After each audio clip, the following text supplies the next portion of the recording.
Hello everyone, welcome back to Smart Brains. I am Srishti and today we will cover unit number 5 of our general elective Introduction to Indian Constitution. So we have already covered unit number 1, 2, 3 and 4. Link is there in the description box. So now we will cover unit number 5, which is organs of constitutional governance, legislature, executive and judiciary. हमारी country का constitutional governance 3 main organs पे based है, legislature, executive और judiciary. ये तीनों government के different functions को divide करते हैं ताकि पावर का मिसयूज़ ना हो और सिस्टम स्मूथली चले। सो लेजिस्लेचर लॉज बनाती है, एग्जीक्यूटिव इन लॉज को इम्प्लीमेंट करता है, जुडिशरी इंश्योर करती है कि सब कुछ कॉन्स्टिट्यूशन के अकॉर्डिंग हो और जस्टिस प्रोवाइड करती है। इन तीनों ऑर्गन्स के बीच बैलेंस और कोऑर्डिनेशन डेमोक्रेसी के लिए बहुत ज़रूरी है। अब सबसे पहले लेजिस्लेचर के बारे में बात करते हैं। लेजिस्लेचर गवर्नमेंट का लॉ मेकिंग बॉडी है। इसका काम नए कानून बनाना, पुराने कानून में बदलाव करना और अनकॉन्स्टिट्यूशनल लॉज को रिपील करना होता है। भारत में लेजिस्लेचर 2 लेवल्स पर वर्क करता है, सेंट्रल और state level. First is central legislature which is our parliament. Bharat में सेंट्रल लेजिस्लेचर को पार्लियामेंट कहा जाता है जो बाई कैमरल है, यानी इसमें 2 हाउसेज होते हैं। First is Lok Sabha, houses of the people, and second is Rajya Sabha. First Lok Sabha lower house है जिसमें मेंबर्स डायरेक्टली पब्लिक द्वारा इलेक्ट किए जाते हैं। इसमें मैक्सिमम 552 मेंबर्स हो सकते हैं। मेंबर्स का टेन्योर 5 साल का होता है, लेकिन प्रेसिडेंट बिफोर टर्म खत्म होने से पहले भी डिसॉल्व कर सकता है। प्राइम मिनिस्टर और काउंसिल ऑफ मिनिस्टर्स लोकसभा में मेजॉरिटी पार्टी से होते हैं और अगर ये मेजॉरिटी लूज कर देते हैं तो गवर्नमेंट गिर जाती है। Second is Rajya Sabha, council of states. Rajya Sabha upper house है जिसमें मेंबर्स इनडायरेक्टली इलेक्ट होते हैं स्टेट लेजिस्लेटिव असेंबलीज द्वारा। मैक्सिमम 250 मेंबर्स हो सकते हैं जिसमें से 12 मेंबर्स प्रेसिडेंट द्वारा नॉमिनेट किए जाते हैं। आर्ट, साइंस, लिटरेचर और सोशल सर्विस फील्ड्स के एक्सपर्ट्स। ये परमानेंट हाउस है, यानी पूरी हाउस डिसॉल्व नहीं होती। हर 2 साल में 1/3 मेंबर्स रिटायर करते हैं। राज्यसभा लोकसभा के लॉज को रिव्यू और सजेस्ट कर सकती है, लेकिन मनी बिल पर फाइनल डिसीजन लोकसभा का होता है। Now let's C functions of parliament. First is law making. Parliament नए लॉज पास करती है जो पूरे कंट्री में लागू होते हैं। सेकेंड इज गवर्नमेंट का अकाउंटेबिलिटी। एग्जीक्यूटिव गवर्नमेंट पार्लियामेंट के प्रति रिस्पॉन्सिबल होता है। मिनिस्टर्स से क्वेश्चंस पूछे जाते हैं और डिबेट्स डिस्कशंस होते हैं। Third is budget approval. Government का एनुअल बजट पार्लियामेंट अप्रूव करती है। Fourth is amendment of constitution. अगर कॉन्स्टिट्यूशन में कोई चेंज करना हो तो वो भी पार्लियामेंट के थ्रू होता है। Fifth is representation of people. Lok Sabha public का रिप्रेजेंटेशन करती है जबकि राज्यसभा स्टेट्स और एक्सपर्ट्स का रिप्रेजेंटेशन करती है। So now let's C state legislature. जैसे सेंटर में पार्लियामेंट होती है वैसे ही स्टेट्स में स्टेट लेजिस्लेचर होती है। हर स्टेट के पास अपना लॉ मेकिंग बॉडी होता है जो स्टेट लेवल गवर्नेंस और पॉलिसी मेकिंग का काम करता है। स्टेट लेजिस्लेचर के 2 टाइप्स होते हैं। First is unicameral and second is bicameral. Unicameral जहां सिर्फ विधानसभा लेजिस्लेटिव असेंबलीज होती हैं। ज़्यादातर स्टेट्स में यूनिकैमरल सिस्टम है क्योंकि ये सिंपल और इफेक्टिव माना जाता है। सेकेंड इज बाईकैमरल लेजिस्लेचर जहां विधानसभा प्लस विधान परिषद दोनों होते हैं। सिर्फ कुछ स्टेट्स में बाईकैमरल सिस्टम है जैसे उत्तर प्रदेश, बिहार, महाराष्ट्र, कर्नाटका, तेलंगाना और आंध्र प्रदेश। सो सबसे पहले हम लोग बात करते हैं विधानसभा की, लेजिस्लेटिव असेंबली की। ये लोअर हाउस होता है जिसमें मेंबर्स डायरेक्टली पब्लिक द्वारा इलेक्ट होते हैं। मेंबर्स का टेन्योर 5 साल का होता है या गवर्नर डिसॉल्व कर सकता है। चीफ मिनिस्टर और स्टेट मिनिस्टर्स विधानसभा में मेजॉरिटी पार्टी से होते हैं। स्टेट गवर्नमेंट का ज़्यादा पावर विधानसभा में होता है क्योंकि यहाँ से चीफ मिनिस्टर और मिनिस्टर्स इलेक्ट होते हैं। Then we have Vidhan Parishad which is legislative council. Upper house होता है जिसमें मेंबर्स इनडायरेक्टली इलेक्ट होते हैं एमएलएज, गवर्नर, टीचर्स, ग्रेजुएट्स और अदर प्रोफेशनल्स द्वारा। मेंबर्स का टेन्योर 6 साल का होता है और 1/3 मेंबर्स हर 2 साल में रिटायर होते हैं। विधान परिषद एक रिव्यूइंग बॉडी होती है जो विधानसभा के लॉज को एग्जामिन करती है। अब देखते हैं functions of state legislature. First is state level laws. States के अंदर लॉज बनाने का काम स्टेट लेजिस्लेचर का होता है। सेकंड इज स्टेट गवर्नमेंट का कंट्रोल। चीफ मिनिस्टर और मिनिस्टर्स को विधानसभा में आंसर देना पड़ता है। Third is state budget pass करना। स्टेट गवर्नमेंट का बजट स्टेट लेजिस्लेचर अप्रूव करती है। फोर्थ इज गवर्नर का रोल। गवर्नर के अप्रूवल के बिना स्टेट लॉज पास नहीं कर सकता। सो बेसिकली लेजिस्लेचर डेमोक्रेसी का सबसे इम्पॉर्टेंट ऑर्गन है जो लॉज बनाता है और गवर्नमेंट को अकाउंटेबल बनाता है। सेंट्रल और स्टेट लेवल दोनों पे इसका एक स्ट्रक्चर्ड सिस्टम है जो गवर्नेंस को स्ट्रॉन्ग और इफेक्टिव बनाता है।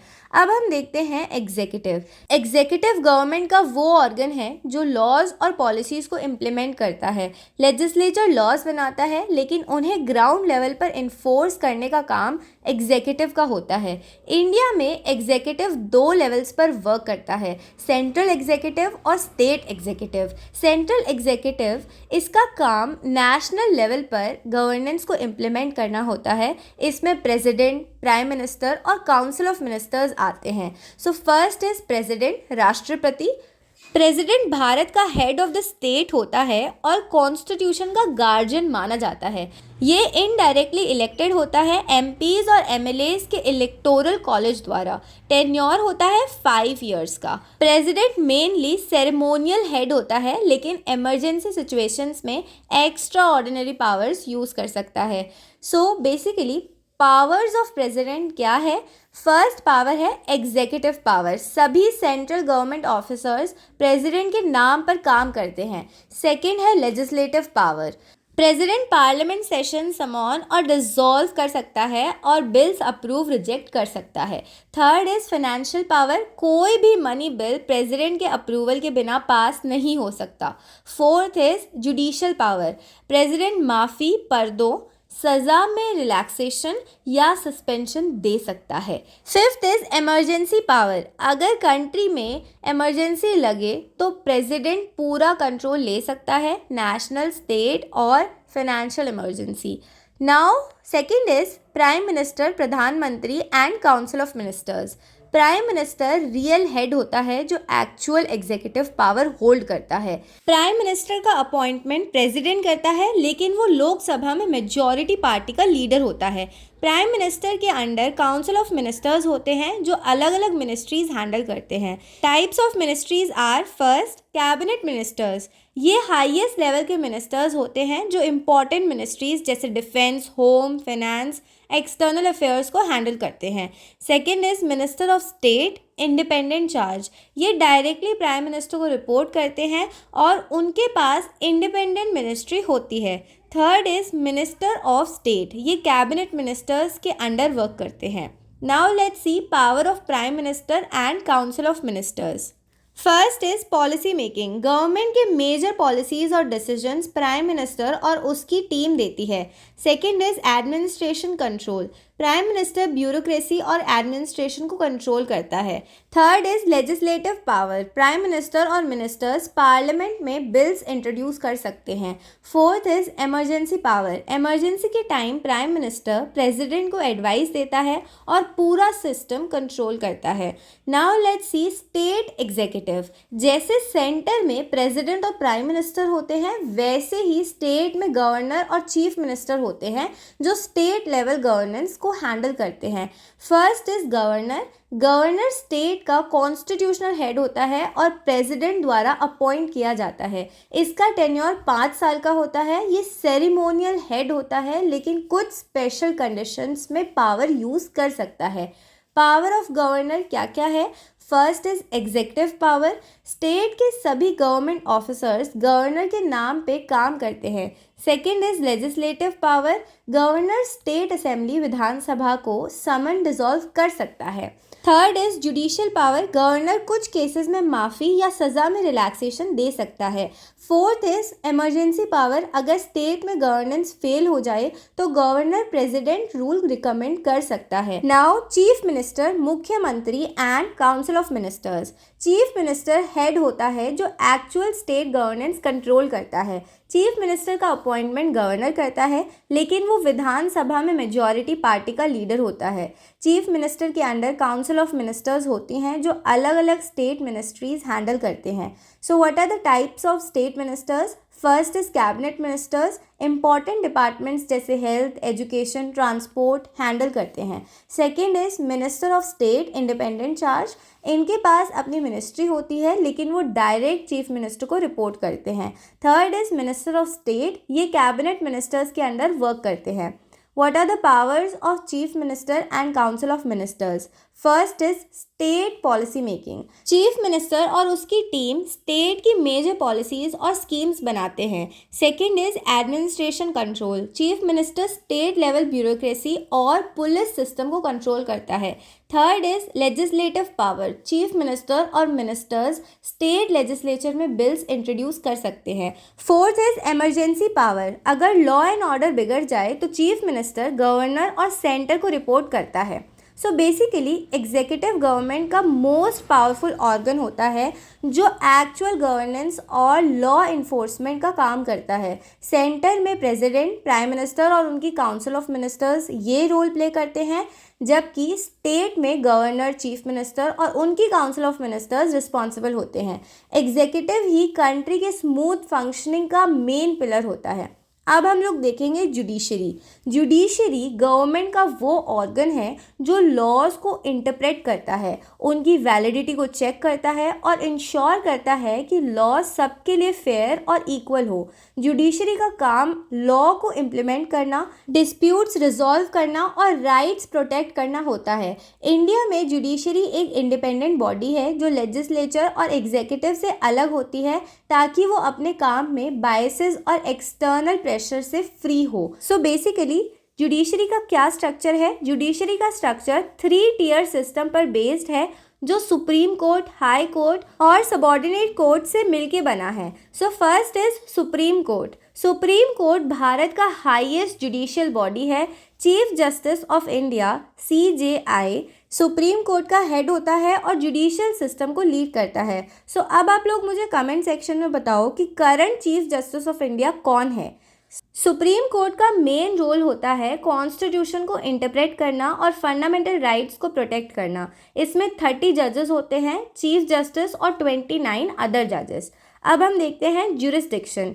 First is original jurisdiction. Supreme court कुछ स्पेशल केसेस में डायरेक्ट इन्वॉल्व होता है जैसे inter state disputes. Second is appellate jurisdiction. ये लोअर कोर्ट्स के डिसीजंस को अपील के थ्रू रिव्यू करता है।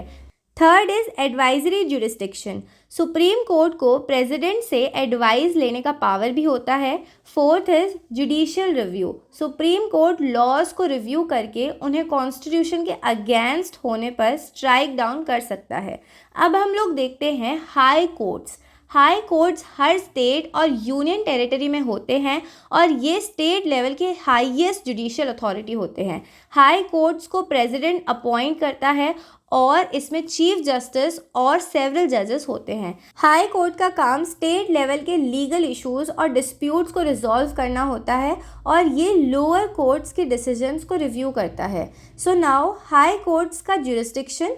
First is original jurisdiction. कुछ स्पेसिफिक केसेस जैसे इलेक्शंस, डिस्प्यूट्स या गवर्नमेंट ऑफिसर्स के अगेंस्ट केसेस को हैंडल करना।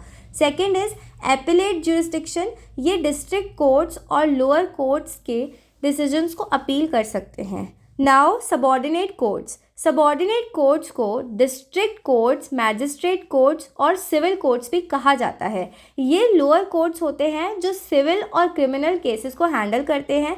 डिस्ट्रिक्ट कोर्ट स्टेट लेवल पर डिस्ट्रिक्ट में लोकेटेड होते हैं और मैजिस्ट्रेट कोर्ट्स और सिविल कोर्ट्स स्मॉलर केसेस को हैंडल करते हैं। सो इन कोर्ट्स का काम लॉज को इम्प्लीमेंट करना और डिस्प्यूट्स को रिजॉल्व करना होता है। Now let's see power and function of judiciary. First is interpretation of laws. Judiciary का काम लॉज को इंटरप्रेट करना और उनका एप्लीकेशन डिसाइड करना है। ये इंश्योर करता है कि लॉज हर इंडिविजुअल के लिए इक्वल और फेयर हो। Second is judicial review. Judiciary laws को रिव्यू कर सकती है और अगर कोई लॉ कॉन्स्टिट्यूशन के अगेंस्ट है तो उसे इनवैलिडेट, स्ट्राइक डाउन कर सकती है। Third is protection of fundamental rights. Judiciary fundamental rights को प्रोटेक्ट करती है। अगर किसी को लगता है कि उसके राइट्स वायलेट हो रहे हैं तो वो सुप्रीम कोर्ट या हाई कोर्ट से अपील कर सकता है। Fourth is dispute resolution. Judiciary civil और क्रिमिनल केसेस को सॉल्व करती है और डिस्प्यूट्स को रिजॉल्व करती है। Fifth is independent body. Judiciary को इंडिपेंडेंट रखा गया ताकि वो एग्जीक्यूटिव और लेजिस्लेचर से इन्फ्लुएंस ना हो।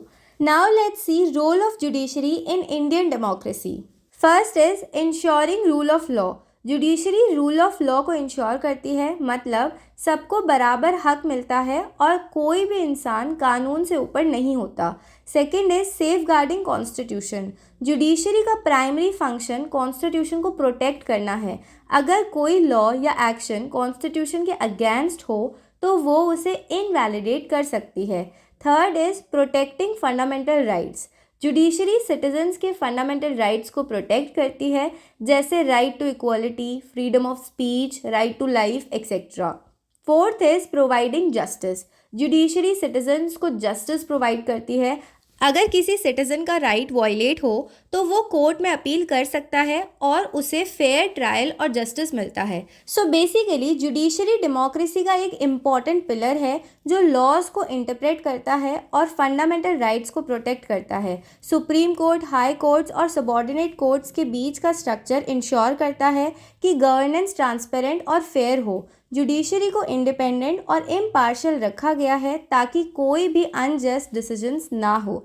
So now conclusion, legislature, executive और जुडिशरी इंडियन डेमोक्रेसी के 3 मेन पिलर्स हैं जो एक दूसरे के साथ इफेक्टिव गवर्नेंस और जस्टिस इंश्योर करते हैं।